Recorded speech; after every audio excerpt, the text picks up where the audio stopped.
सत्यज्ञानानंद गगनाचे प्रावरण, सत्यज्ञानानंद गगनाचे प्रावरण, नाही रूप वर्ण गुण जेथे, तो हारे श्री हरी पहिला डोळे भरे, पाहता पाहणे दुरे सारुणिया, ज्ञानदेव म्हणे ज्योतीचे निज ज्योती, ज्ञानदेव म्हणे ज्योतीचे निज ज्योती, तेहे उभी मूर्ती विटेवरी, तो हारे श्री हरी पहिला डोळे भरे, पाहता पाहणे दुरे सारुणिया विडाला.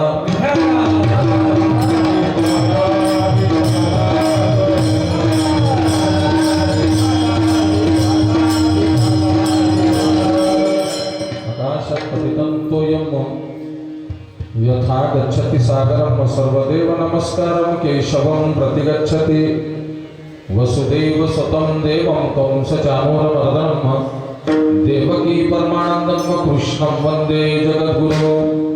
जन्माद्यस्य यतोऽन्वयादितरतश्वरते सुविद्यस्वरा, तेने ब्रह्महृदाय आदिकवये मुह्यन्ति यत्सूरय, तेजो वारिमृदां यथा विनिमयो यत्र त्रिसर्गो मृषा, धाम्ना स्वेन सदा निरस्तकुहकं सत्यं परं धीमहि, योऽन्तप्रविश्य मम वाचमिमां प्रसुप्तां, सञ्जीवयत्यखिलशक्तिधरस्वदाम्.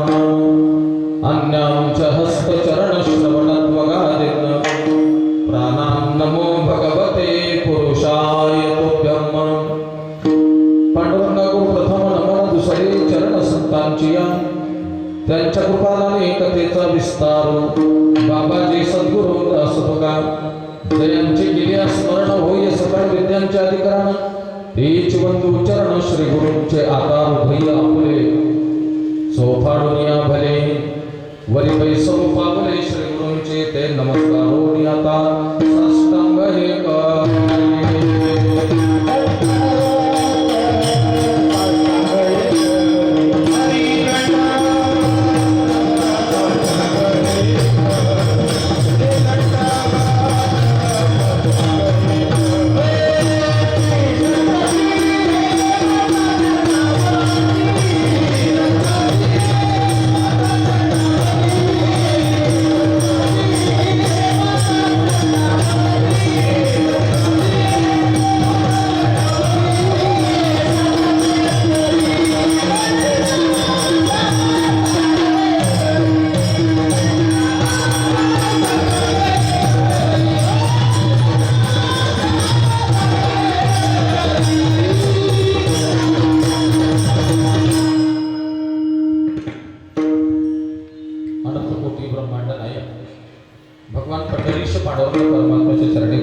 प्रातस्मरणीय ब्रह्मीभूत राष्ट्रसंत भगवान बाबा, परमपूज्य प्रातस्मरणीय सद्गुरु संत मोतीराम महाराज, परमपूज्य प्रातस्मरणीय वैकुंठवासी माझे बाबा श्री गुरु धुंडीराज शास्त्री या महापुरुषांच्या चरणी नतमस्तक करून पुण्यपावन अस्वलांबा या नगरीमध्ये प्रतिवर्षाप्रमाणे याही वर्षी आयोजित केलेल्या अखंड हरिनाम सप्ताह ज्ञानेश्वरी पारायण हरिकीर्तन सोहळ्याच्या आजच्या कीर्तन प्रसंगासाठी आपल्या सगळ्यांच्या समोर उभा आहे. चिंतनासाठी अभंग जो घेतला आपल्या सगळ्यांच्या पाठांतरातला महावैष्णव ज्ञानोबरायांचा 3 चरणाचा अभंग जरी मिनी वाटत असला तरी अभंगामध्ये विस्तृत वर्णन अशा प्रकारचं आपल्याला चिंतनासाठी करायला जमतं. 3 चरणाचा अभंग चिंतनासाठी येतो. वेळ आला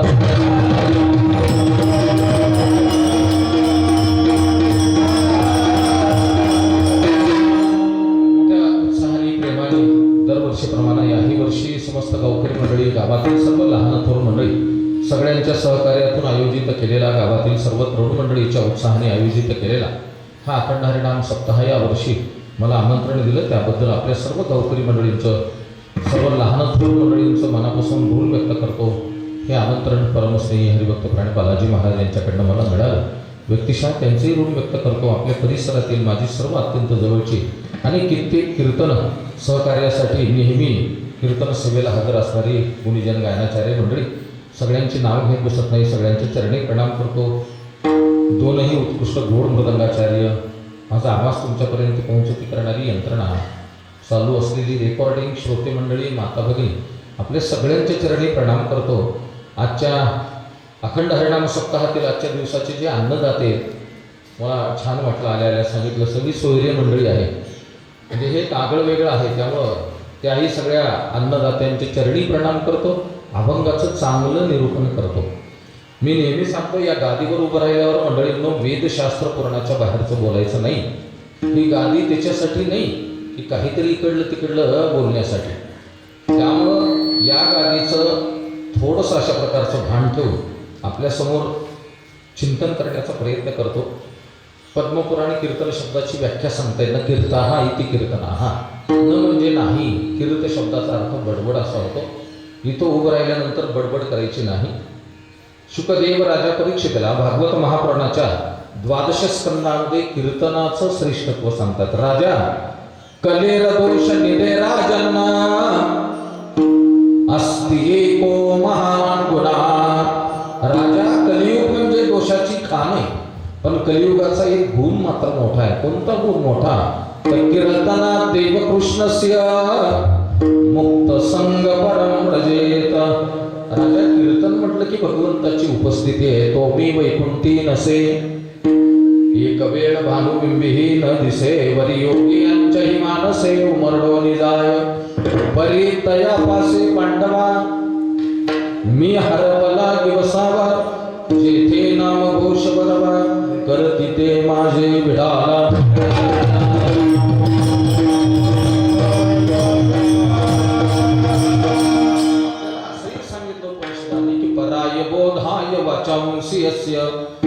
माणसाने एवढंच बोलावं म्हणजे आपल्या बोलण्यातून इतरांना जर काही ज्ञान मिळत असेल तरच माणसानं वाणी खर्च करावी, अन्यथा माणसानं वाणी खर्च करू नये. अशा या सगळ्या मर्यादा लक्षात घेऊन अभंगाचं निरूपण करण्याचा प्रयत्न करतो. ज्ञानोबरायांचा 3 चरणाचा अभंग आहे. या अभंगामध्ये स्वरूप लक्षणही सांगितलं, या अभंगामध्ये तटस्थ लक्षणही सांगितलंय. हा अभंग भक्ती प्रधानही आहे, हा अभंग ज्ञान प्रधानही आहे. या अभंगामध्ये सगुणाचंही वर्णन आहे, या अभंगामध्ये निर्गुणाचंही वर्णन आहे. अशा सगळ्या अंगाने अभंगाचं चिंतन आपल्याला लक्षात घेता येतं. मंडळींनो, या देहात आल्यानंतर तुम्हाला आम्हाला देव दिसावा, तुम्ही आम्ही देवाला पाहावं आणि तुम्हाला आम्हाला देव कळावा. आपला परमार्थ संपला. आपण या देहात आलो, आपल्याला देव दिसावा, आपल्याला देव पाहता यावा आणि आपल्याला देव कळावा. मंडळींनो, आपला परमार्थ संपतो. म्हणून तर या देहात आल्यानंतर भक्ती साधनेला प्राधान्य आहे. आयुष्य क्षणे कोपी सर्व रत्नेर्न लभ्यते. प्राप्त झालेल्या आयुष्यातला एक एक क्षण महत्वाचा आहे. त्याच्यासाठी तुम्हाला मला साधू संतांनी उपदेश केला की बाबांनो, पटकन भक्ती मार्गाकडे या. भागवत महापुराणामध्ये भक्त प्रल्हाद शाळेतल्या विद्यार्थ्यांना उपदेश करत असताना भक्त प्रल्हादाच्या मुखातला सगळ्यात पहिला श्लोक आहे. शाळेतल्या विद्यार्थ्यांना एकत्रित करतात. प्रल्हादाच्या हातात ज्या वेळेला शाळेची सूत्र आली तेव्हा सगळ्या विद्यार्थ्यांना एका रांगेमध्ये उभं करून प्रल्हादजी उंच वट्यावर उभं राहतात शाळेतल्या, आणि शाळेतल्या विद्यार्थ्यांना उपदेश करायला सुरुवात करतात. त्या उपदेशामध्ये प्रल्हादाने सगळ्यात पहिल्यांदा आपल्या वाणीतून शब्द काढले. प्रल्हाद उवाच.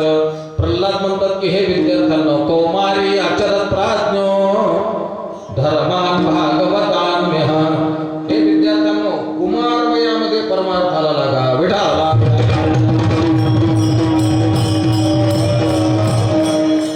आपण लवकरात लवकर परमार्थ साधनेकडे यावं, भक्ती मार्गाकडे यावं असं अपेक्षित आहे. कळालं का?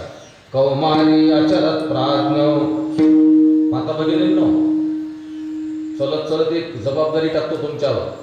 प्रल्हादाच्या वचनानुसार आपल्या घरी माता प्रसूत झाली, माय माऊलीची डिलिव्हरी झाली ना, घरी बाळ जन्माला आलं ना, नाव ठेवायचा कार्यक्रम असतोय ना आपल्या घरी. सगळ्यांच्या नाव ठेवतात ना इकडं. नाव ठेवायच्या दिवशीच पाळण्यामध्ये तुम्हीच त्याच्या कपाळाला बुक्का लावायचा, त्याच्या गळ्यात तुळशीची माळ घालून टाकायची. कारण आई पहिले गुरु आहे म्हणतो. काय इतक्या लवकर त्याला परमार्थाकडे आपण आकृष्ट करायचंय? तर ते थोडं मोठं झाल्यानंतर त्याला असं वाटलं पाहिजे हे काढायला जमत नाही, हे जन्मतानाच सोबत आले काही की. थोडं मोठं झाल्यावर तो माळ नको म्हणतोय, देव नको म्हणतोय, धर्म नको म्हणतोय. त्याला 4 गोष्टी चांगल्या सांगितल्या तर ते ऐकत नाही. छोटा रस्ता असला तरी हे वाहन जरी येऊ लागलं तरी तिरपी गाडी घेऊन उभं राहते. ही मस्ती येते ना नंतर नंतर अंगामध्ये. कौमारी अचरत प्राज्ञ, कुमार वयामध्ये परमार्थाला लागा असं प्रल्हादाचं म्हणणं आहे. आपणही पटकन मंडळी येतो झडझडोनी बहिला आले करावे तातडे परमार्थ.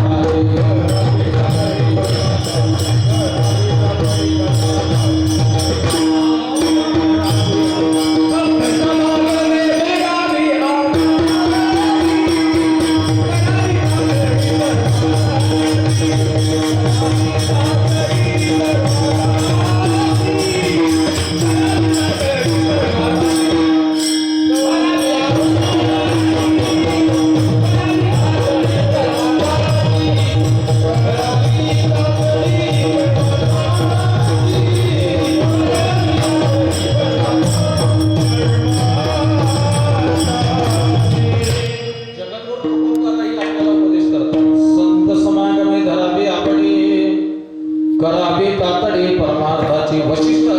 वशिष्ठ महाराज प्रभू रामचंद्राला अध्यात्म रामायणामध्ये उपदेश करताना सांगतात की हे रामचंद्रा, पहिलं काम करतो चांगल्यांच्या संगतीमध्ये. सताम संगती रे मात्रम, अध्यात्म रामायणातला श्लोक आहे हा. सताम संगती रे मात्रम साधनम प्रथमम स्मृतम. आपण पटकन भक्ती मार्गाकडे या, परमार्थ साधनेकडे या. मंडळींनो, आपण लहान असो का मोठा असो, भक्ती आपल्या जीवनामध्ये अत्यंत महत्वाची. त्या साधनेतून तर आपल्याला देव ओळखता येतो, देव पाहता येतो, देव कळतो. मंडळींनो, जर आपण इकडे नाही आलो तर आपल्याला काय कळेल? जर परमार्थ साधनेकडे, भक्ती मार्गाकडे जर आपण नाही वळलो तर आपल्याला काय कळणार आहे? मंडळींनो, आपण लहान असो का मोठा असो, जर आपल्या जीवनामध्ये भक्तीला महत्व नसेल, आपल्याला जर भक्ती नको वाटत असेल मंडळींनो, तर साधू संतांनी सुद्धा धिक्कार करून टाकला या गोष्टीचा. भक्ती बेनमाती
नीच याते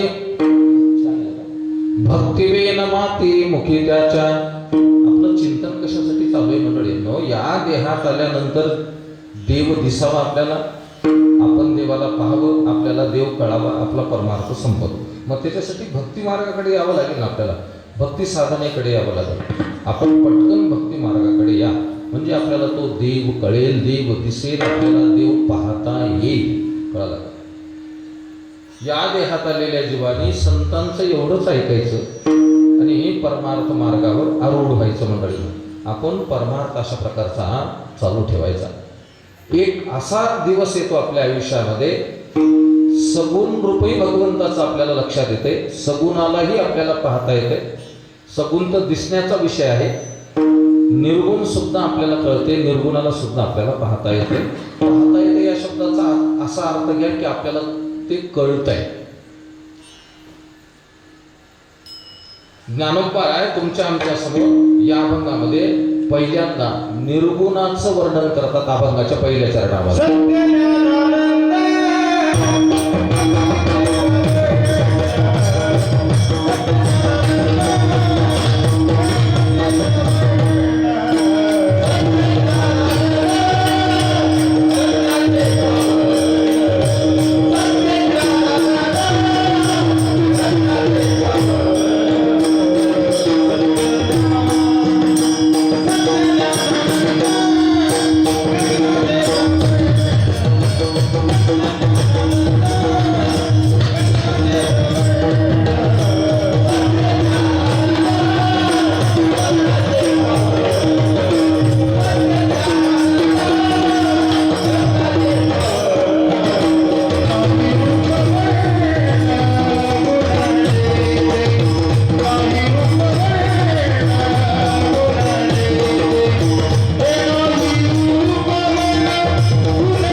तसं निर्गुण हा वर्णनाचा विषय असू शकत नाही, पण निर्गुण आपल्याला कळण्यासाठी, निर्गुणाचं स्वरूप लक्षात येण्यासाठी ज्ञानोबा आपल्यासमोर चिंतन मांडतात. सत्यज्ञानानंत गगनाचे प्रावरण हा भगवान परमात्मा सत्य स्वरूप आहे, हा भगवान परमात्मा ज्ञान स्वरूप आहे, हा भगवान परमात्मा अनंत स्वरूप आहे.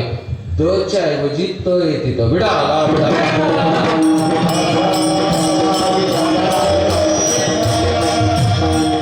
हा सत्य स्वरूप आहे मंडळींनो. सत्य हे भगवंताचं स्वरूप आहे.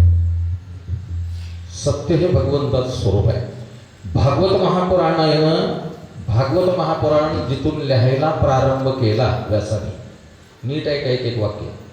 प्रथम स्कंद पहिला अध्याय पहिला श्लोक जिथून सुरू झाला, व्यासाने भगवंताला नमस्कार केला आणि महापुराण लिहायला प्रारंभ केला. आपण करतो ना, एखाद्या ग्रंथाची सुरुवात करायची तर मंगलाचरण करतो, त्याला आपण मंगलाचरण म्हणतो. व्यासाने प्रणाम करून भागवत लिहायला प्रारंभ केला. तो भागवताचा पहिला श्लोक मी तुम्हाला म्हणून दाखवतो. त्या श्लोकामध्ये कोण्या देवाचं नाव नाही, कृष्ण नाही, राम नाही, शंकर नाही, काही नाही. आहे का बघा, तुम्हीच सांगा मला. म्हणजे मी कीर्तनाच्या अगोदर म्हणत असतो, तो श्लोक म्हणलाय मी.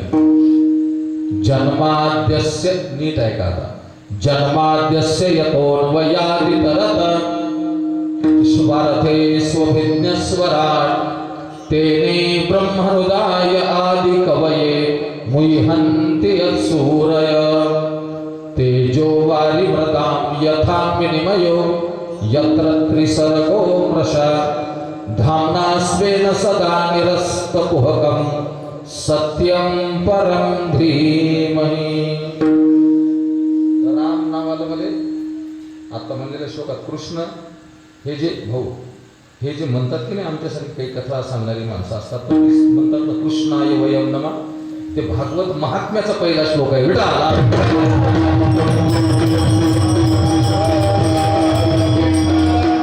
भागवत महात्म्य वेगळं. प्रथम स्कंद पहिला अध्याय पहिला श्लोक, 18,000 श्लोकात सुरुवात झाला म्हणून आपण.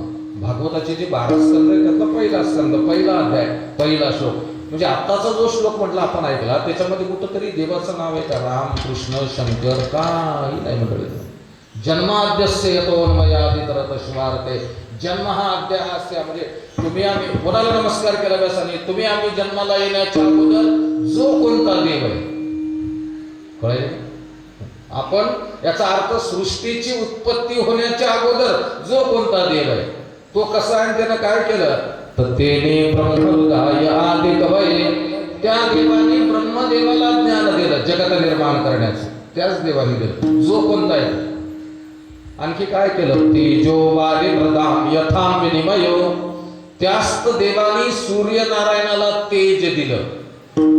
आज जो सूर्य एवढा प्रकाश देतो,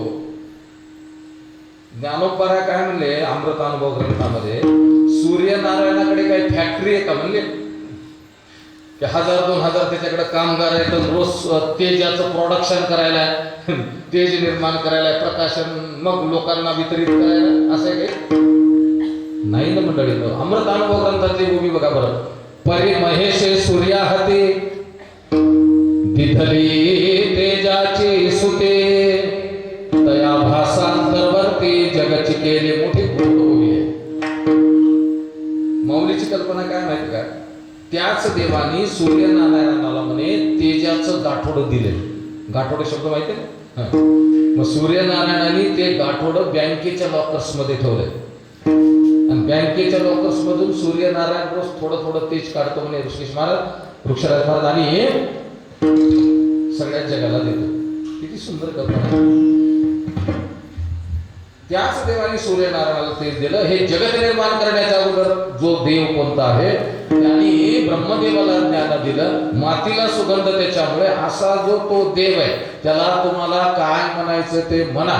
होय भक्ती केला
सासूबाई मंडळींनो बघा, त्या सत्य स्वरूपाला व्यासाने प्रणाम केला. सत्य धर्माच्या 30 लक्षणातलं पहिलं लक्षण आहे. भागवत महापुराणामध्ये धर्माची 30 लक्षणं सांगितली. त्या 30 लक्षणातलं पहिलं लक्षण सत्य आहे. देवाला जर आपल्याला समजून घ्यायचंय, देव कळायचा आहे, देव बघायचा आहे, देव दिसावा वाटतो, तर सत्यत्वाची कास धरावी लागते पहिल्यांदा.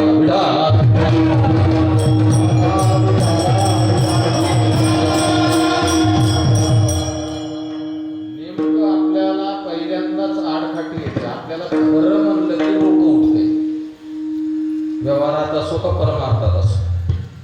सत्य ही मन कोण तयार केली हो? मनी कोण तयार केलं? तर मी तर आता MA संस्कृत एवढा माझं LLB वगैरे झाले, मी खूप अभ्यास करतो बऱ्याच वेळेला मनीचा. मनी कोण तयार केलं? अशी एक मराठीमध्ये म्हणे, खरं बोललं की सख्या माईला काय येते म्हणे, काय यावा? नाही काय यावा, खरं ते खरं आहे. काय यावा? सत्य कळणं कठीण, सत्य समजून घेणं कठीण, सत्याची कास धरणं कठीण, तेवढा देव कठीण आहे.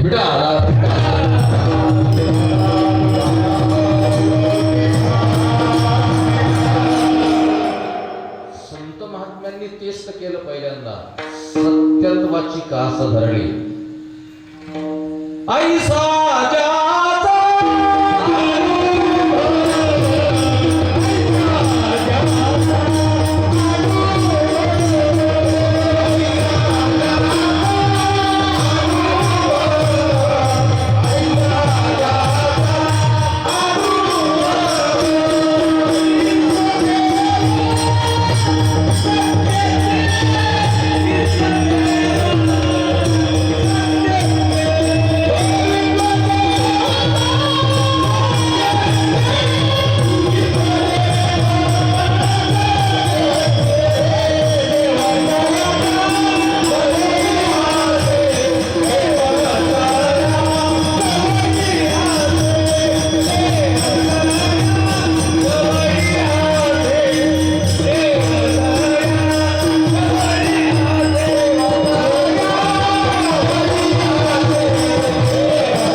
विश्वदेव सत्यत्वेस, त्यांचा अनुभव आहे. सत्यत्वाची प्रचिती त्यांना आलेली. सत्य म्हणजेच भगवान परमात्मा आहे, सत्य स्वरूप आहे त्याचं मंडळींना.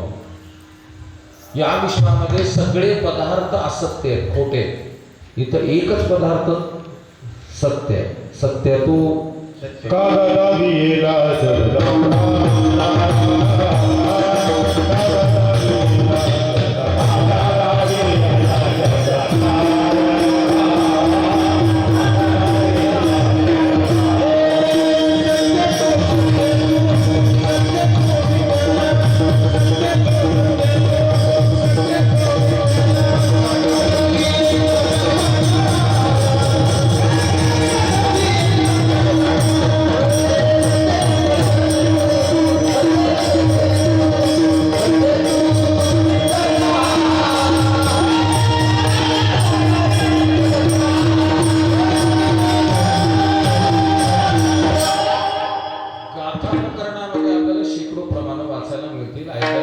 सिद्धांत एवढा लक्षात घ्यायचा आहे. तो सत्य स्वरूप आहे मंडळींना. धर्माच्या 30 लक्षणातलं पहिलं लक्षण सत्य आहे. सत्य सांभाळण्याचा प्रयत्न करा, सत्याने चालण्याचा प्रयत्न करा, सत्याने वागण्याचा आपल्या भाषेत प्रयत्न करा. देव तयाजवळी असे, तुम्हीच देव आहे. तयाजवळी असे म्हणजे काय? पण सध्याच्या काळात सत्य पचत नाही. आता बघा ना, कीर्तनामध्ये किती खरं ठासून सांगू द्या. लोक कीर्तन झाल्यावर मग दादा काय सांगू लागले ते लटी के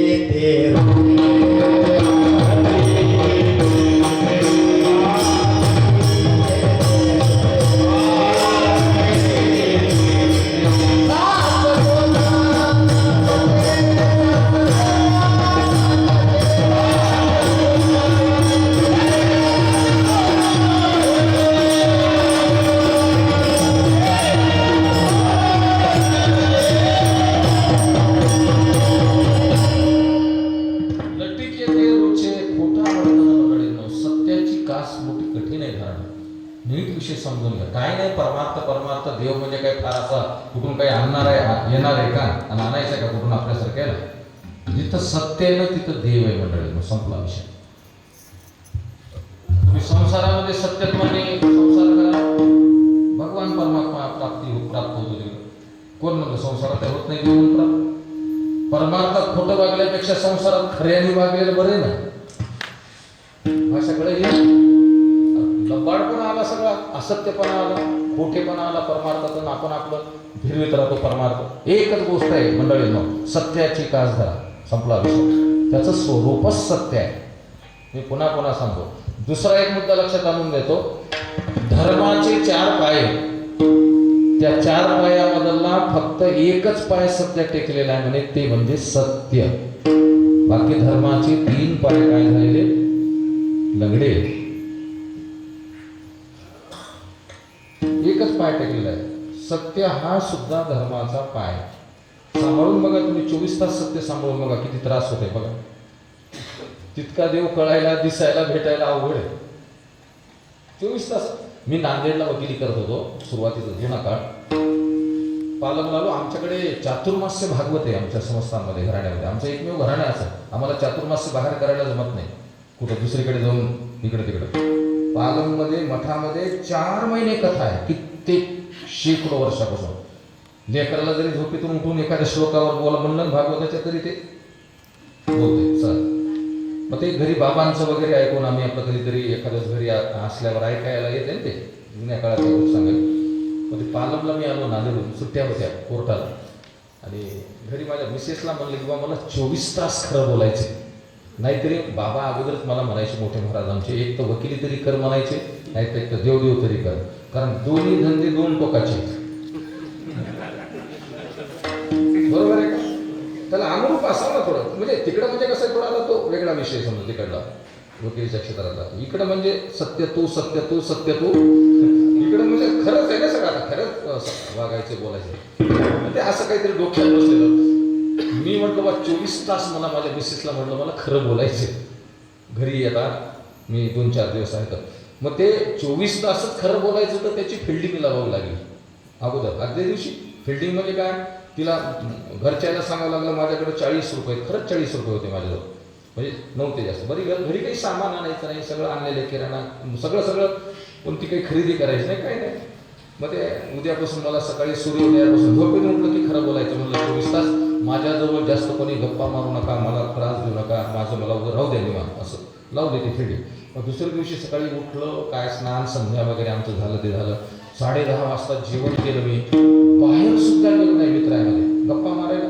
मी म्हणलं एखाद्या दिवस गप्पा मारता मारता काही खोटं निघून गेलं तर आपल्या ह्याच्यात, कारण आपण असं हे करतो ना गप्पा मारता मारता काहीतरी सांगून. त्याच्यामुळे बाहेर गेलो ना मी. घरीच 11-11:30 वाजेपर्यंत न्यूज वगैरे बघितल्या. थोडी डुकली लागली 12 वाजता मला घरी. काय म्हणजे माझ्या जवळ कोणी येऊन गेले घरातले, मी कोणाला बोलावून गेलो. 2:30-3 वाजता जाग आला मला. आणि जाग आल्यावर उठून बघितलं तर घरी कोणी नव्हतं. माझी मुलगी बाहेरून आली दरवाज्यातून गेटमधून आणि मला म्हणले पप्पा आईनं 80 रुपये मागितले. तर मग मी म्हणलं बाबा काय काम 80 रुपयाचं, 40 रुपये आहेत माझ्याकडं, कालच तिला सांगितलं. मी म्हणलं काय 80 रुपयाचं, काही आणायचं तर नाही, घरी तर सगळं सामान आहे. हरमालचा गाडा आलाय म्हणली बाहेर, 1 वस्तू 20 रुपयाला आहे, 4 वस्तू घेतल्या. मी अनुभव घेतला आहे, माझ्या ह्याच्यातला किस्सा सांगायला मी. तर मग मी माझ्या मुलीला म्हणलं आईला सांग तू 2 वस्तू टाकून दे गाड्यावर, म्हणजे पुन्हा घेता येतात. आता सध्या 40 आहेत आपल्याकडे. ती बाहेर गेली म्हणली असेल ती. आता गाड्यावर दुसऱ्या माता भगिनी असतात मैत्रिणी, मग ते 4 वस्तू उचलून घेतल्या होत्या. मग त्यातल्या 2 पैसे नाहीत म्हणून वापस करायच्यात. म्हणजे महाराजाची बायको, वकिलाची बायको, अपमान किती मोठा आहे सगळ्या मैत्रिणीमध्ये. नाही मी सांगितलं म्हणून पुन्हा ते रेकूरमध्ये आलं. मी म्हणलं खरंच 40 आहेत माझ्याकडे, हे तरी कशाला खोटं सांगून मी म्हणलं तुम्हाला. मग ती पुन्हा बाहेर गेली असेल, काय झालं मला माहित नाही. मी तेवढं सिरियस घेतलं नाही. ते तिला येताना 4 वस्तू आणल्या घरात. बरं आणल्या तो मला काय तसे माझं मी ते टी व्ही वगैरे बघत होतो. मी कधीतरी घरी असल्यावर आताही म्हणजे कधीतरी 1.5 महिन्यात 1.25 महिन्याला असा योग येतो की 4 वाजता दुपारी मी घरी येते. आताही मी प्रवासामधून फोन मधुकरला लावला, मधुकरून तुम्हाला लावला. म्हणजे मला ते कन्फ्यूज झालं होतं, तारीख आहे ना आहे, कथा चालू आहे, जेवायला घरी जावं लागतं मंडळीत. आमच्यासारख्याच मोठं अवघड आहे. पाणी जमणं, गूळ जमणं, जेवायचं नाही बाहेर कुठं. जेवण्यासाठी 35-37 किलोमीटर घरी पुन्हा. मग पुन्हा वेळेत यावं लागतं, नाही तर मग पुन्हा एकदमच 8:30 वाजता फोन आल्यावर महाराज कुठपर्यंत आलेत म्हणल्यावर आणखी तर निघालोच नाही मी समजा करून. ह्या सगळ्या गोष्टीचा विचार समजा करावा लागतो. 4 वाजता मला चहा लागतो घरी असल्यावर. 4:15 वाजले. मी म्हणलं चहा कर.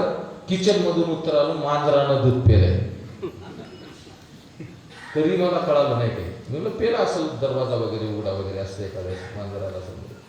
मी तिखट खाणारा व्यक्ती आहे मंडळी. तुम्ही कोणी माझ्या माहितीप्रमाणे कोणी इथं बसलेल्यापैकी माझ्या एवढं काय खात नाही, तिखट खात नाही. तिला माहिती, पत्नीला 20 वर्षाचा संसार झाला. तिखट मी अतिशय तिखट खातो आज.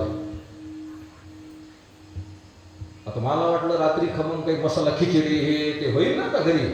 मी घरी येतो समजा, पण ते 8:30 वाजले तरी काही नाही. तिला माहिती आहे हे सपक खात नाहीत आपले मला.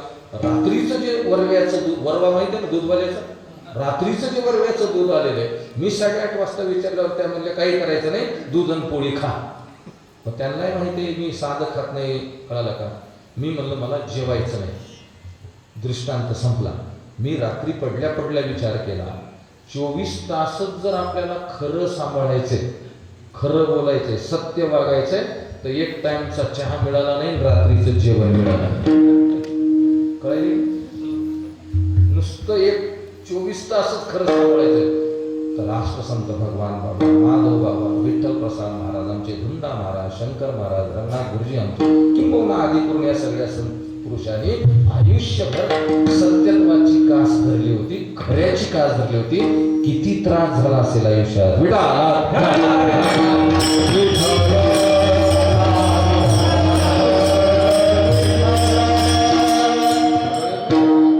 सत्य खरंच कठीण आहे सांभाळणं वगैरे. तितका देव कठीण आहे कळण्यासाठी, भेटण्यासाठी वगैरे. असं म्हटलं जातं आपल्याकडे आजही 12 वर्ष आपण सत्य बोलावं, भगवान भेट देतो म्हणजे आपल्याला. या युगात सुद्धा 12 वर्ष खरं बोलायचं. माता भगिनी तो भागवत कथा आपण ऐकत असतात.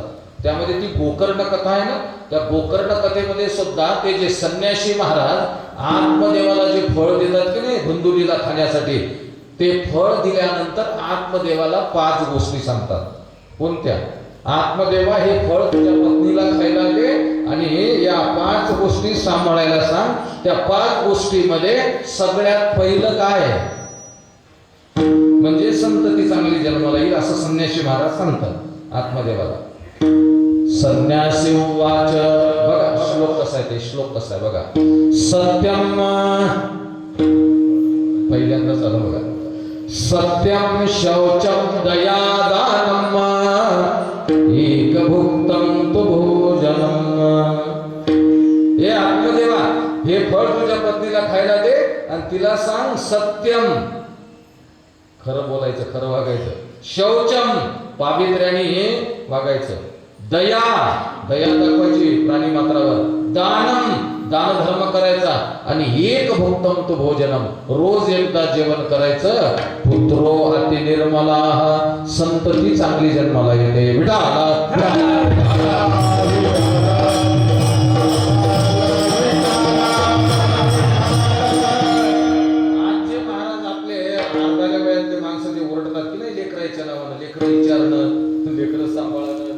लेकरं उलटू बोलायले. 5 गोष्टी सांभाळायच्या माता भगिनींनो. ज्यांना मातृत्वाची गरज आहे ना आता आपल्या जीवनामध्ये, त्या मायमौलीने या 5 गोष्टी सांभाळायच्या. संतती चांगली जन्माला येते. त्याच्यात सत्य आहे पहिल्यांदा. सत्य हे भगवंताचं स्वरूपच आहे. सत्य, ज्ञान, शब्द कसा तयार झालाय. सत्य ज्ञानानंत. सत्य भगवंताचं स्वरूप. ज्ञान, अरे ज्ञान म्हणजेच भगवान आहे. पुढे चालतो त्याचं स्वरूपच आहे ते. ज्ञान स्वरूप भगवान परमात्मा आहे. कळाला का. अनेक वेद, अनेक उपनिषद, अनेक शास्त्र, पुराण सगळ्या अंगाने त्याचं वर्णन करतात. थोडं ज्ञान आहे का, ज्ञानाची थोडी व्याप्ती आहे का.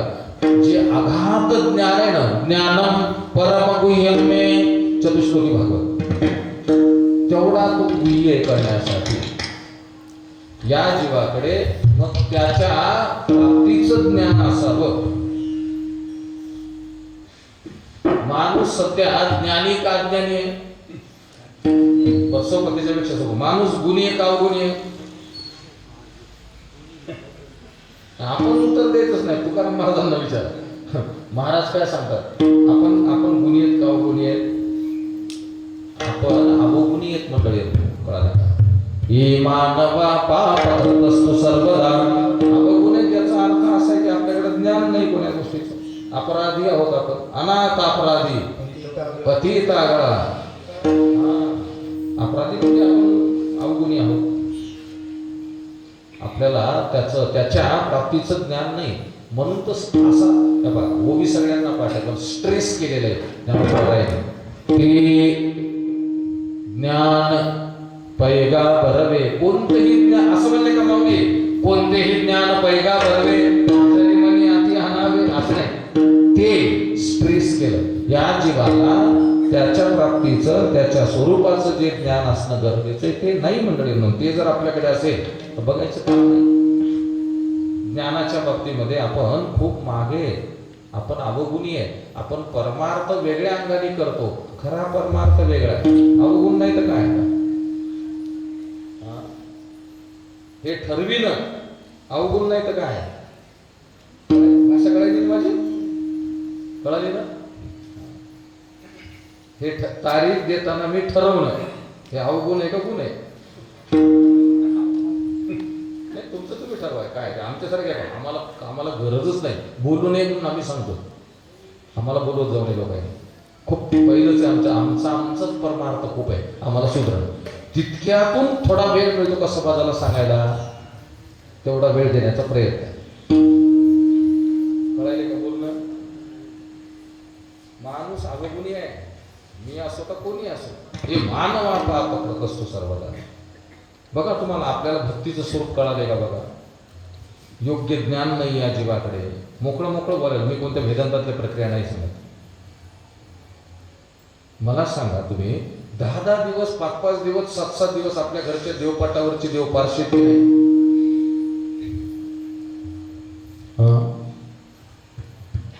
कशाला मांडून ठेवलाय ते?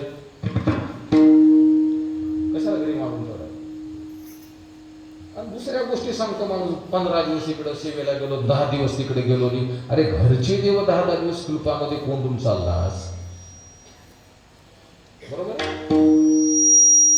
आता भगिनीनो आणि पुरुष मंडळीला सांगालो, बाकी काही घेऊन जा की न घेऊन जा कीर्तनातून एक गोष्ट घेऊन जा घरी जाताना. उद्यापासून ठरवून टाका तुम्ही, तुमच्या देवपाटावरचे देव एक दिवसही पारशे राहता कामा नये. तुमच्या घरावर सुखाचा वर्षाव केलेला असो देवानं, का दुःखाचा डोंगर टाकलेला असो, देवाला विसरता कामा नये. काय करायचा दुसरा परमार्थ कुठला? इकडचा आणि तिकडचा. सुखाचा वर्षाव असो आपल्या घरावर, त्या दुःखाचा डोंगर असो. भाऊकीतलं कोणी मेल्यावर तर आपल्याला बरंच वाटते. 10-12 दिवस देवाकडे बघायचंच नाही. घ्या येरलीच उल्हास, मराठीमध्ये म्हणे ना, येरलीच उल्हास आणि त्यात फाल्गुन मास. त्याच्या पुढचं जाऊन सांगतो. माझ्या पाठीमागं भगवान आहे, त्यांच्या चरणावर हात ठेवून सांगतो. हे सांगावं लागेल आता समाजाला मंडळी. आमच्या घरी, आमच्या परंपरेमध्ये घरातला जरी माणूस मेला ना, घरातला, त्याची माती करून आल्यानंतर दुसऱ्याच्या हाताने देवाची पूजा केली जाते. त्याचं तीर्थ घेतलं जातं. मग चहा मिळाला तर मिळाला. हे आम्ही डोळ्याने हे बघितलेलं ना, आम्ही अनुभवलेलं ना. म्हणून आमच्यासारखे याचा मुक्काम नसतो. कुठंच करत नाही आम्ही मुक्काम. ते देव काही साधे नाही. 3-3.5 घंटे पूजाला लागतात सकाळी. म्हणून लोकांना ठासून सांगायचं, जे योग्य ज्ञान आहे ना मंडळींनो, त्या ज्ञानाची गरज आहे आपल्याला. कळालं? आणखी त्याच्यापेक्षा थोडं पुढच्या स्टेपला जाऊन होतो. आपल्याकडं सुकृत दर्शनी ज्ञान असावं. विकृत दर्शनी कशाला? बाकी मग ते परोक्ष अपरोक्ष प्रभाव ते पुढच्या गोष्टी झाल्या वेदांतात. आपल्याला कळण्यासाठी सुकृत दर्शनी, दानाय लक्ष्मी सुकृताय विद्या, ज्ञान आपल्याकडं सुकृत दर्शनी असावं. सुकृत दर्शनी ज्ञान हेच त्याचं स्वरूप आहे.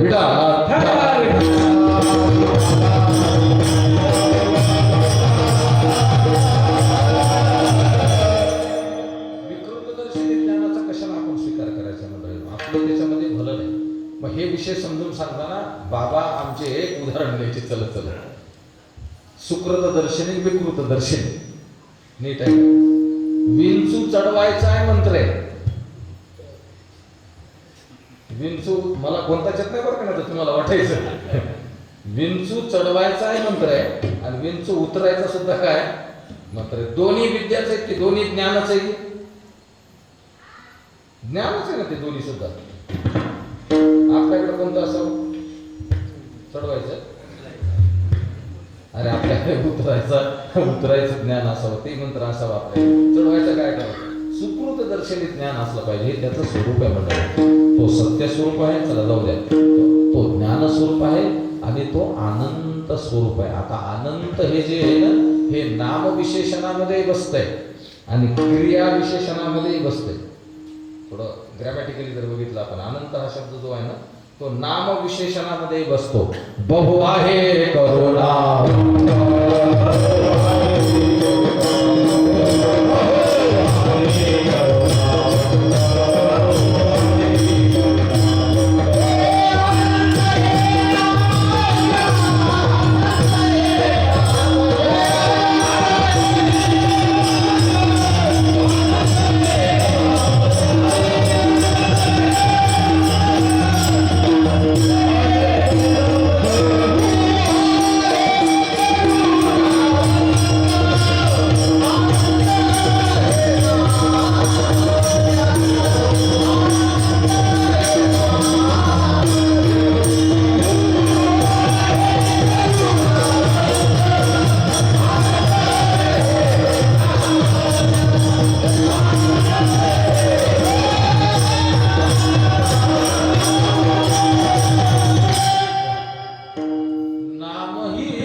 बहु आहे करुणावंत. अनंत हे नामव्या म्हणजे नामविशेषणातूनही तो आपल्याला लक्षात घेता येतो आणि क्रिया विशेषणही आहे त्याचं, म्हणजे त्याच्या क्रियाही तशाच येतात. अनंत रूपे अनंत वेशे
अनंत रूपी अनंत वेशी देखिले म्यात्यासे देखिले म्यात्यासे बाप रखमा देवी वरो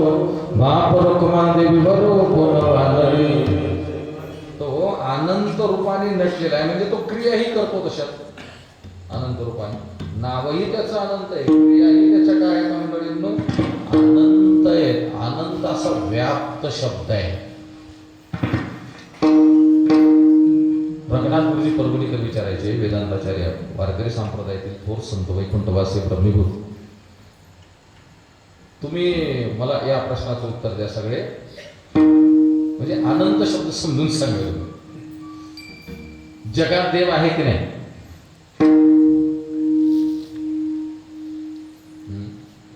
सर आहे का जगात देव? जगात देव आपल्या सगळ्याचे एक मत आहे. आपण आस्तिकवादी आहोत. आपण जगात देव आहेच म्हणतात. बरोबर आहे ते उदाहरण. देव आहे देव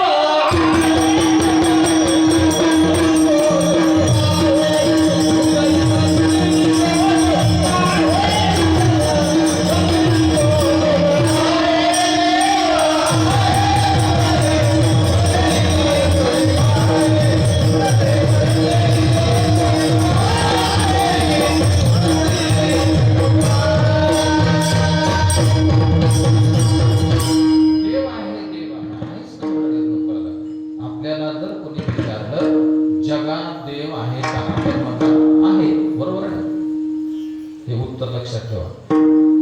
दुसऱ्या प्रश्नाचं उत्तर द्या बरं, आणखी थोडं बुद्धीला ताण देऊ. मोठ्या वस्तूमध्ये लहान वस्तू बसते का लहान वस्तूत मोठी वस्तू बसते? माठामध्ये तांब्या बसतो का तांब्यात माठ बसतो? मोठ्या वस्तूत लहान वस्तू बसते का लहान वस्तूत मोठी वस्तू बसते? असं जर विचारलं तर आपण उत्तर देऊ मोठ्या वस्तूमध्ये लहान वस्तू बसते, माठात तांब्या बसतो. मोठ्या वस्तूमध्ये लहान वस्तू बसते, मोठ्या वस्तूमध्ये लहान वस्तू बसते, असंच ना? मग तुम्ही कसं काय उत्तर दिलं? पहिलं जगामध्ये देव मध्ये बसणारी वस्तू काय झाली? मग जग मोठं देव लहान आहे? तुम्हीच उत्तर दिले की सगळे. मध्ये बसणारी वस्तू काय असते? लहान असते, बरोबर आहे ना? आपण पहिलं उत्तर काय आलं आपलं सगळ्याचं? जगामध्ये देव आहे, जग मोठं आणि देव मध्ये बसणारी. उत्तर बरोबर आहे ते. फक्त आमच्यासारखा जर कोणी खोचक विचारू लागलं तीनदा जगात देव आहे का, जगात देव आहे का, तर त्याला हे उत्तर द्यायचं हे जगतच देवरूपाने नटलेलं आहे. तुम्ही आम्ही सगळे देवरूपच होत मंडळी.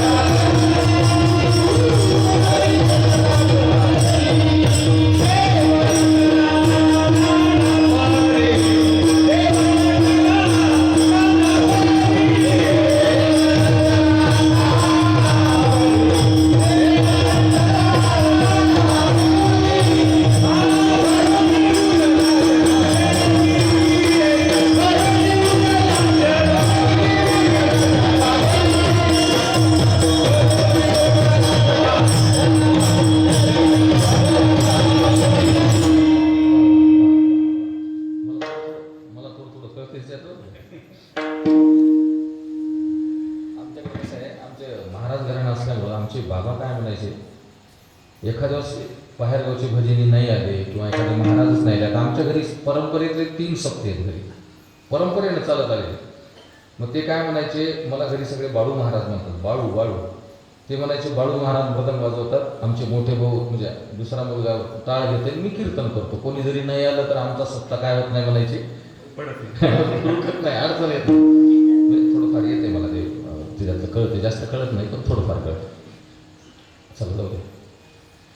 जर कोणी मुद्दामहून खोचक विचारत असेल तर आपल्याला उत्तर काय द्यावं लागेल, हे जगतच देवरूपाने नटलेले आहे आणि एवढा देव नटून आणखी देव शिल्लक आहे.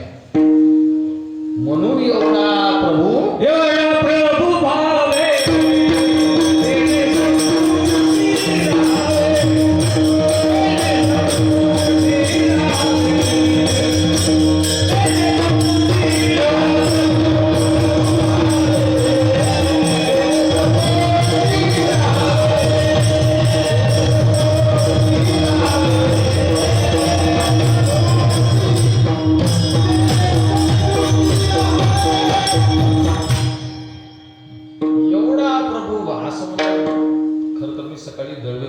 कीर्तन करून आलो मी, कथा आणि पुन्हा हे कीर्तन केलं. आणि एवढं जर तुमची सगळ्याची छान साथ असेल ना, 1-1.5 कधी वाजून रात्री कळणार नाही. चला जाऊ दे. एवढा प्रभू भावे, एवढा शब्दाचा विस्तार बघा ना, आता आपण बघितला. देव नटला नाना परे आणि भरोनी उडला चराचरी. अनंत शब्दावर आपण भाष्य करायलो. हे जगतच देवरूपाने नटलेले. एवढा देव नटून आणखी देव शिल्लक आहे. किती शिल्लक आहे? ऋग्वेद सांगतो आपला. 4 वेदामधला जो ऋग्वेद आहे ना, तो सांगतो किती शिल्लक आहे ते आणखी देव. एवढा नटून ऋग्वेदामध्ये पुरुष सूक्त आहे. हरि ओम हे ऋग्वेदातले मंत्र. सहस्र शीर्षा पुरुष सहस्राक्ष सहस्रपाद सभो विश्वतो रत्वा त्ययतिस्तद्दशांगुलम् पुरुष हे वेदम सर्वं यद्भूतं यच्च भव्यं दशांगुलम. एवढा देव नटून सुद्धा आणखी 10 अंगठी देव शिल्लक आहे म्हणे.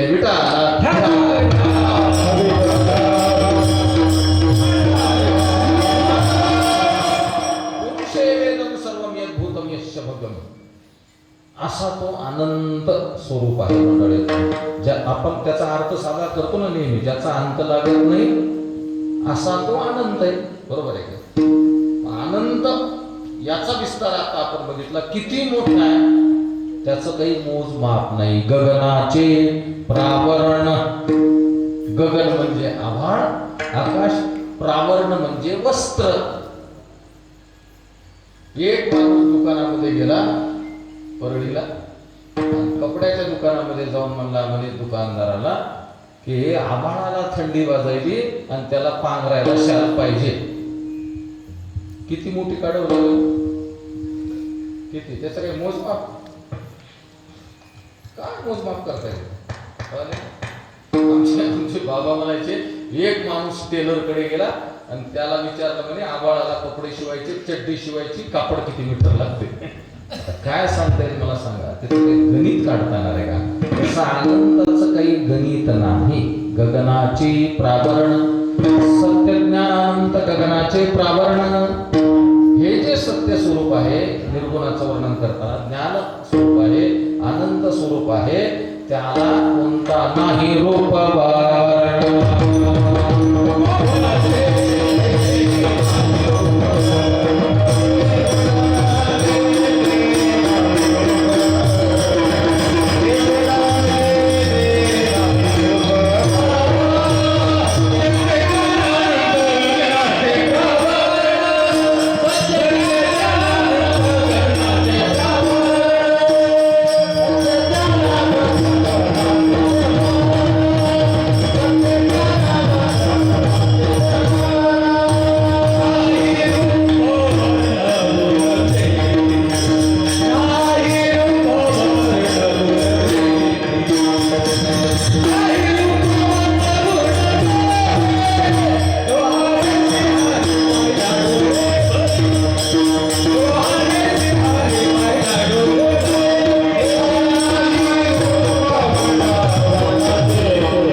सत्याच्या ठिकाणी काही रूप आहे का, काही वर्ण आहे का, काही गुण आहे का, काही आकार उकार आहे त्याला अव्यक्त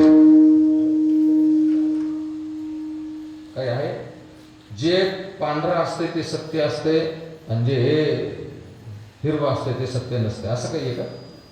सत्याला काही कलर आहे का कोणता? नाही ना म्हणलं, त्याला आकार नाही रूप वर्ण गुण जे ते.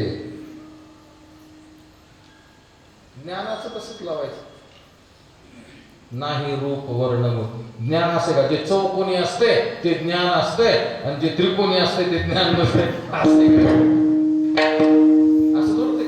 जे लांब असते तेच अनंत असते आणि जे गोल असते ते आनंद नसते, असं आहे. असं काम नाही करायचं मला, त्याच्यावर पुन्हा भाष्य करत विषय लांबवायचा नाही. रूप वर्ण गुण जे थे असं काही आहे का? जे षटकोनी असते ते सत्य आणि जे षटकोनी नसते ते असत्य, असं काही कळालं. मग असा तो निर्गुण रूपामध्ये आहे, व्याप्त आहे मंडळींनो. विठ्ठल तस्मात सर्वात मनाराजांना, मला भागवतातला श्लोक आठवला, तस्मात सर्वात मनाराजांना हरी सर्वत्र सर्वदा श्रोतव्या कीर्तितव्यश्च स्मरतव्यो भगवन् रणाम. हा भगवान असा सर्वव्यापी आहे, सत्य भरून उरलेले सगळीकडे, ज्ञान भरून उरलेले, आनंदाचं तर आता बघितलं आपण किती व्याप्त येतो, कळाला का? असा निर्गुण रूपामधला वर्णनाचा हा विषय ज्ञानोबरायांनी आपल्या समोर ठेवला. प्रातस्मरणीय वैकुंठवासी श्री गुरु धोंडा महाराज देगलूरकर आमचे या अभंगावर बोलताना असं म्हणायचे म्हणे की हे अभंग लिहित असताना किंबहुना ज्या वेळेला माऊलीला हा अभंग सुचला लिहित असते त्यावेळेला माझे ज्ञानोबराय पंढरीश पांडुरंग परमात्म्याच्या समोर उभे होते. कशाहून असं म्हणायचे ते? कशाहून असं म्हणायचे ते? अभंगाच्या दुसऱ्या चरणात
शब्द फक्त समजून सांगतो, वेळ होत आलेली माझी. अभंगाच्या दुसऱ्या चरणामध्ये पहिला शब्द काय आला? तो. दुसरा शब्द काय आला? हा हा. कितवीला आहेस तू? 7वीला. इंग्रजीमध्ये लांबच्या वस्तूला म्हणजे पलीकडच्या वस्तूला, थोडं आपल्यापासून दूरच्या वस्तूला धिस म्हणतात का दॅट म्हणतात?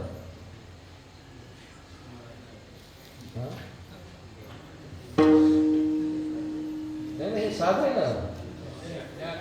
हा ते आपण लेकरासाठी सुद्धा साध आहे. मी काय अवघड असं मलाच येत नाही इंग्रजी अवघड, म्हणजे साध आहे ना. आपण म्हणतो ना छोट्या छोट्या वर्गातल्या लेकराला. म्हणजे ऐका ना तेव्हा मित्रा, जी थोडी लांबची वस्तू आहे ना त्याला इंग्रजीमध्ये दॅट म्हणतात. दॅट म्हणजे तो, ती, ते. आणि धिस म्हणजे हा, ही, हे. बरोबर आहे ना. दोन्ही शब्द कसे नाही दुसऱ्या चरणात बघा. तुम्हाला एका वाक्यात सांगतो, तो हा. बरोबर आहे. मग तुम्हाला ज्ञानोबा म्हणतात, तुम्हाला मी पहिल्या चरणात सांगितलं तो, आणि मी आता ज्याच्या समोर उभा आहे हा.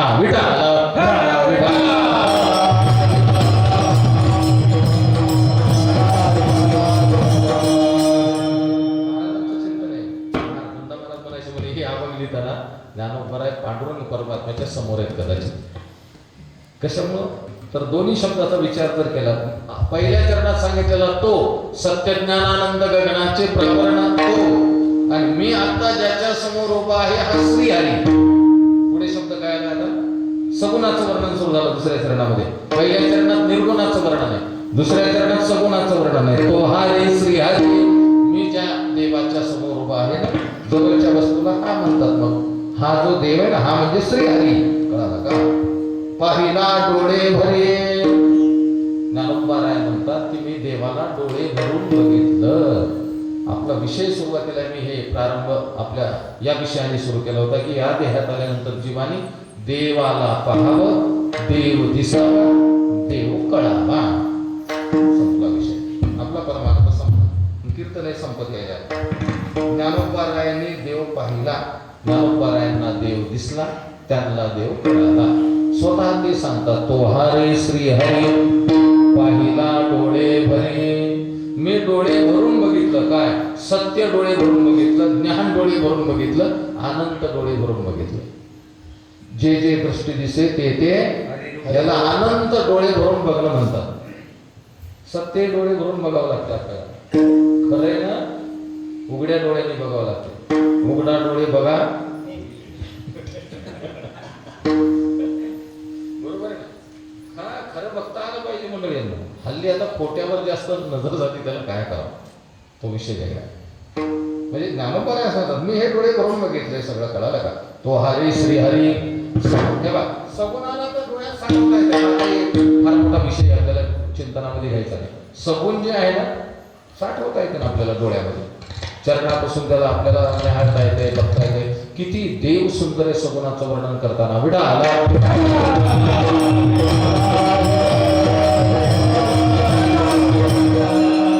सगुणाचं इतकं गोड भगवंताचं वर्णन आहे आणि स्वरूप सुद्धा इतकं सुंदर आहे भगवंताचं, बघायचं काम नाही. कित्येका वर्णातून आपल्याला लक्षात घेता येते. कळलं? शंख चक्र गदा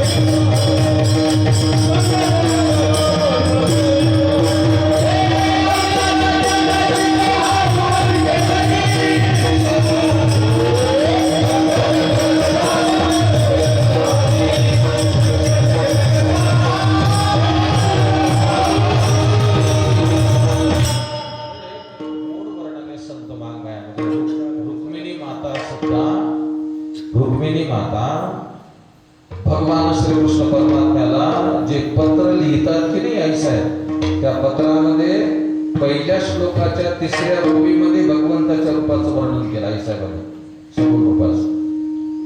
श्रुत्वा गुणानुभवन सुंदर श्वलवतामे पत्र लिहायला सुरुवात झालं.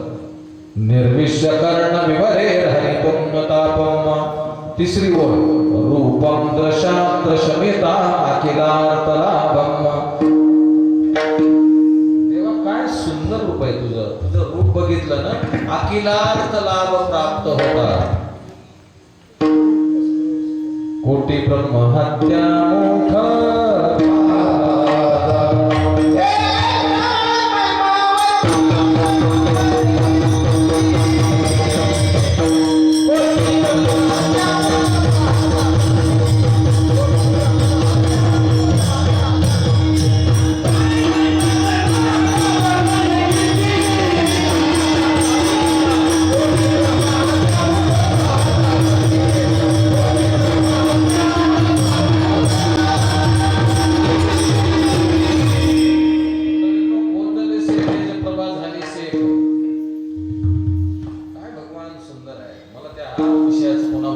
वाढवीत बसायचं नाही. असा जो तो देव आहे सगुण रूपामधला, तो डोळे भरून बघितला म्हणतात. निर्गुणाला निर्गुण बघण्याचा विषय नाही, पण आपण त्याला विषयाला पुढे जर नेलं तर सत्यही डोळे भरून बघता येतं आपल्याला, किंवा बघा आपण मंडळी लोकांना. हा तर विटेवरचा देव ज्ञानोबा म्हणतात मी डोळे भरून बघितला. त्या डोळे भरून बघण्याची प्रक्रिया सुद्धा सांगतात आपल्याला.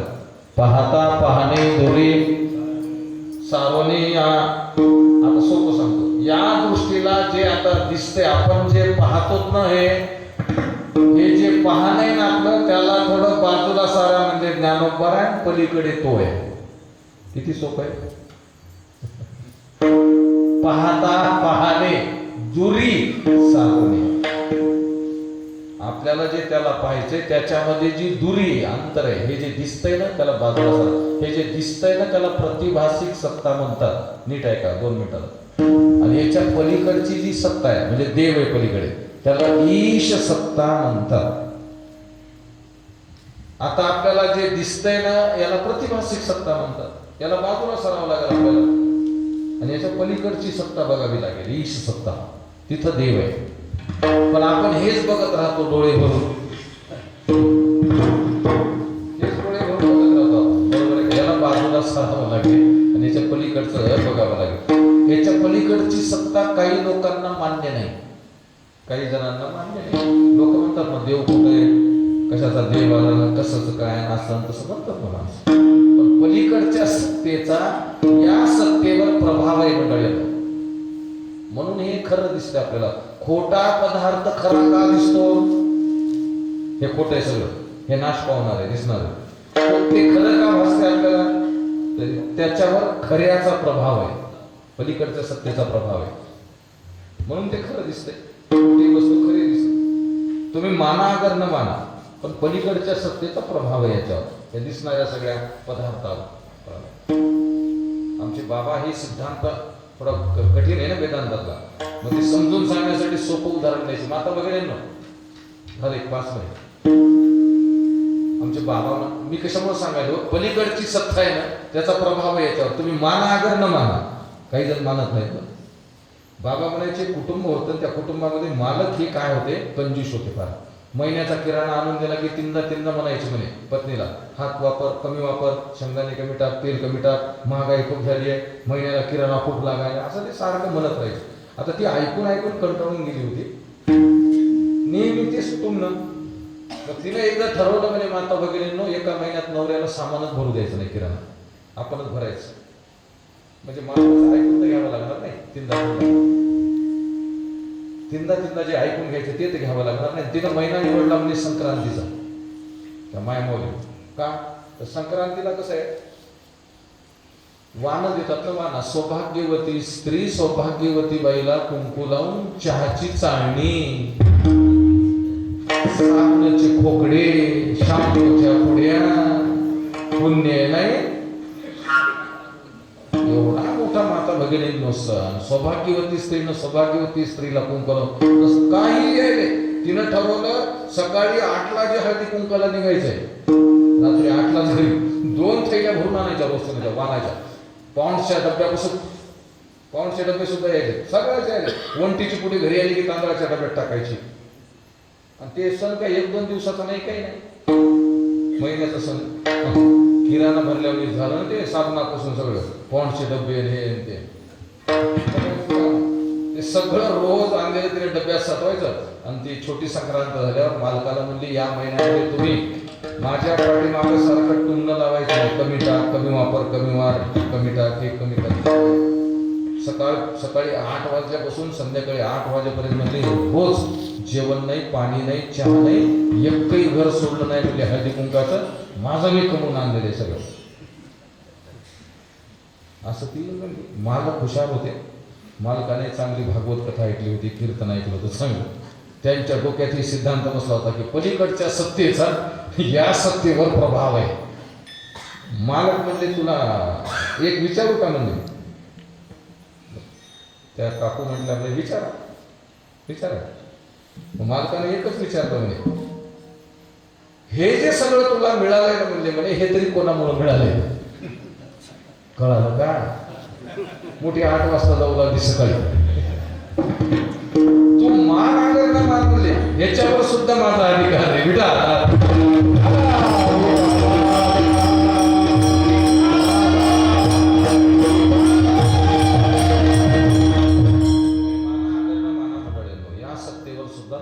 सत्तेचा अधिकार आहे. पलीकडची सत्ता बघायची, ते तत्व बघायचं आपल्याला. पाहता पाहणे पुरी सारोनी, हे दिसतंय त्याला बाजूला सरा. आता डोळे भरून बघण्याचं काय आहे, डोळे भरून बघण्याचं काय आहे चिंतन. हो नाही, डोळे भरून बघणं म्हणजे कसं बघणं म्हणालो, देवाच्या समोर जाऊन आश्य करायचे का, मग असे डोळे करायचे का. नेमकं काय करायचं तर त्याची छोटी प्रक्रिया आहे. 2 मिनिटात सेवा समाप्त. अगोदर मन तिथं जाते भगवंताकडे. ते मन तिथं जाऊ, एक तर ते चंचल आहे, आपल्या सगळ्यांना माहिती. ते किती वेळ थांबल, काय थांबल काही सांगता येत. थोड्या वेळ थांबल, निहाळल, पुन्हा वापस येईल, पुन्हा आपण त्याला पाठवण्याचा प्रयत्न करू.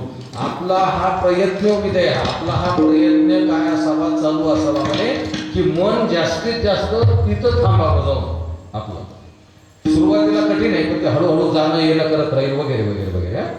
मग ज्या वेळेला मन तिथं जाऊन थांबायले, बराच वेळ तिथंच घुमायले, तिथून इकडं येईस न, त्यावेळेला म्हणे बुद्धी विचार करते. हे एवढं बेट चंचल तिथं कसं काय थांबले. बुद्धी करते विचार की आपण जाऊन बघावं एकदा. मनाला म्हणावं काय, मनाला म्हणावं म्हणे काय वेड्याने कुठे थांबलास, चल आपल्या घरी, म्हणजे इकडं. मग ही बुद्धी म्हणे तिथं जाते. तिथं मनाला म्हणते म्हणे काय इथं थांबलास, चल. कळाला. ते मन म्हणते म्हणे तुला माहित नाही, बघणं हा कसा सुंदर आहे तो पदार्थ, किंबहुना तो देव किती सुंदर आहे बघ, मी तर त्याला न्याहाळत न्याहाळत न्याहाळत न्याहाळत पाहता पाहता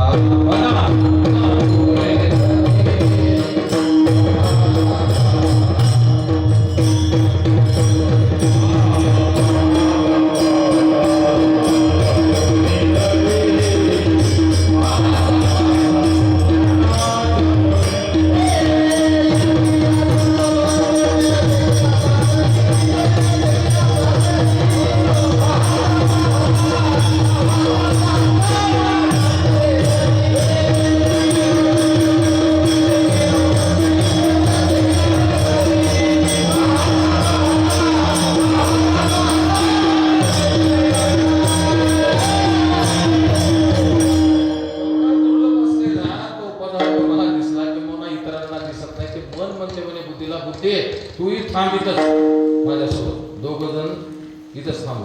ते मन आणि बुद्धी दोघंही तिथंच थांबतात म्हणे. मग बुद्धीला सुद्धा तो देव आवडतो विचारांचे, आणि ते दोघंही परत येतात या देहाजवळ, आणि बाकी इंद्रियांना म्हणतात म्हणे बाबांनो चला आमच्या सोबत तिकडं. आणि ज्या वेळेला ते मन आणि बुद्धी सगळ्या इंद्रियांना घेऊन तिथं जातात त्याला डोळे भरून बघणं म्हणतात. हे ज्ञानोबरायांच्या बघा सांगतो, आगा मानस हे एक माझे स्वरूपे प्रत्येक अर्जुना करो निघाले निष्टंक बुद्धी निश्चयेचे.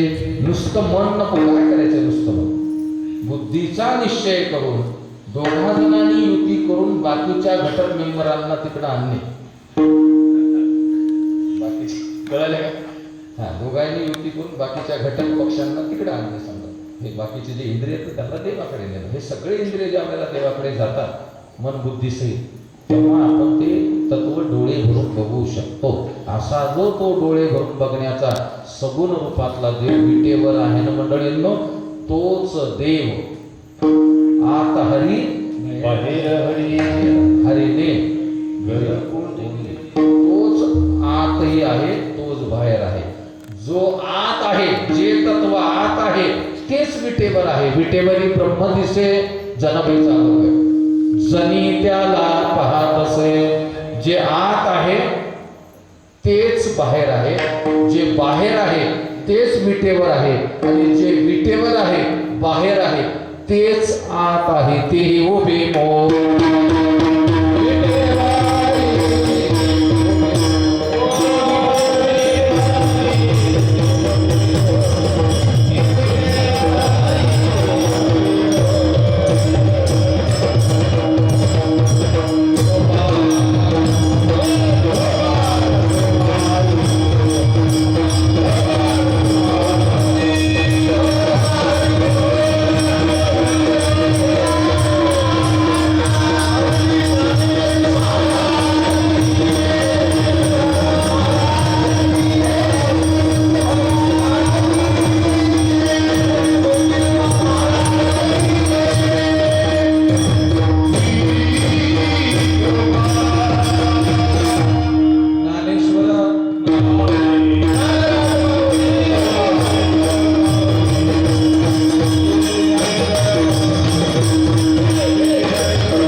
चरणी नतमस्तक होतो. बोलण्याच्या ओघात एखादा शब्द चुकीचा वाटला असेल क्षमाही मागतो, आणि फार काही इकडचं तिकडचं बोलण्याचा प्रयत्न नाही मंडळींनो. अभंगाला धरून बोलण्यात एवढं व्यवस्थित बोलणे, जर कोणी तुम्ही नाही बरं का, काही ठिकाणी असं अनुभवाला येते, एवढं अभंगावर व्यवस्थित बोलू नये. घराकडे जाताना काही माणसं म्हणतात आजच्या महाराजाला कीर्तन जमलं, कपाळ फोडावं लागते महाराजाला.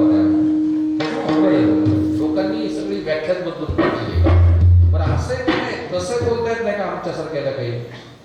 तुम्हाला वाटतं की मला गाणी येत नाहीत म्हणून, तुम्हाला वाटतं की मला विनोद येत नाहीत म्हणून, तुम्हाला वाटतं की मला कविता येत नाहीत. मी प्राध्यापक होतो 6 वर्ष 6.5 वर्ष वकील केली. माझे स्वतःचे 2 कविता संग्रह,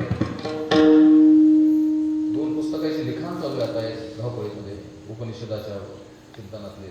चला जाऊ दे, तो विषय असं काही नाही मंडळी. लोकांनी तशा गोष्टी समजावून घेतल्या. महाराज असण्यात असावा का दिसण्यात असावा? असण्यात असावा, बरोबर आहे? महाराज असण्यात असावा का ज्ञानात असावा? महाराज ज्ञानात असावा का आचरणात असावा? आचार परमो धर्मा, आचार परमात्मा. मंडळींनो, ज्ञान असेल कोणाकडे कमी आधी, आमच्याकडे अजिबात काही ज्ञान नाही, पण आचरण सांभाळण्याचा प्रयत्न करतो. ती सगळ्यात मोठी गोष्ट आहे. त्याच्यामुळे जेवढं सांभाळता येईल तेवढं सांभाळून लोकांना सांगण्याचा प्रयत्न आहे. एखादी गोष्ट पुन्हा चुकीची वाटली असेल तर क्षमा मागतो. आणि माझ्या सर्व आदरणीय गायनाचार्य मंडळी, भजनी मंडळी, नेहमीची सहवासातली मंडळी बघितले की आनंद वाटतो आम्हाला. कधी कधी त्यांचं ऐकावं वाटतं, पण आता तुम्ही बोलविले आम्हाला, आता मृदंग ऐकाव किती छान. मला सांगा, तुम्ही ताल सगळे वाजत होते, पण शेवटी आम्हाला बोलविले म्हणून असं करावं लागतं. थांबा बाबा, बरोबर आहे. त्याच्यामुळे सगळ्यांचंच कौतुक आहे. तुमच्या सगळ्यांच्या चरणी प्रणाम. वाणीला परत करा. ज्ञानोबा माऊली महाराज समोर म्हणतील, त्यांना सत्कार देव मला.